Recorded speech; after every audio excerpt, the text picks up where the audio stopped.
Most of you were asking about how we can change the variables. So, today I'm here to tell you how you can change the templates variable in just few simple steps. Step number 1.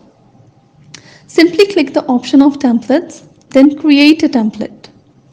Next, you will find the template messaging option here. Create the template into a variable.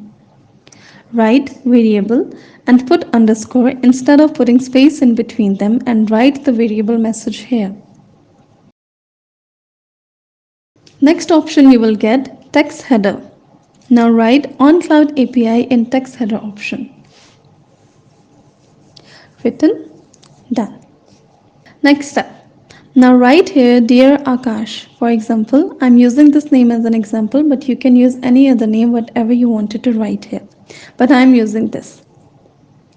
Now you have made variable of Akash name. After opening this variable, you will find shortcodes here. Maximum you can make 5 shortcodes here.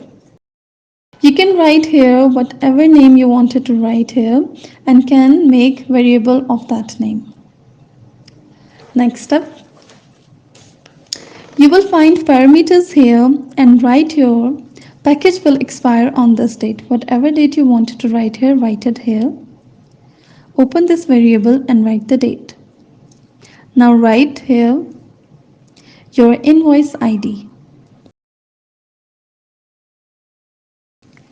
The way you have written here Akash Khan, after that write here the date here. Now write invoice number here.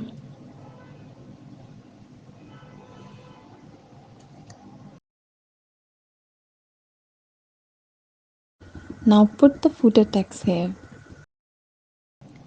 Now write here your number.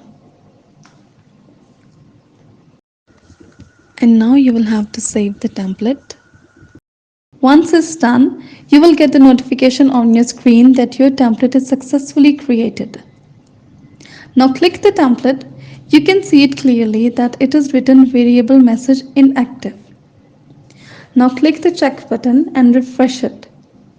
Now click it again and refresh it again. Now your status will be activated successfully. This step is little time consuming, but if your account is verified, it will be done easily and very quick. Next step is you can see the option of send message. Now click the template messaging option here. As you can see, we have so many variable messages here, but I will show you that which we have just created. Now send message from 92.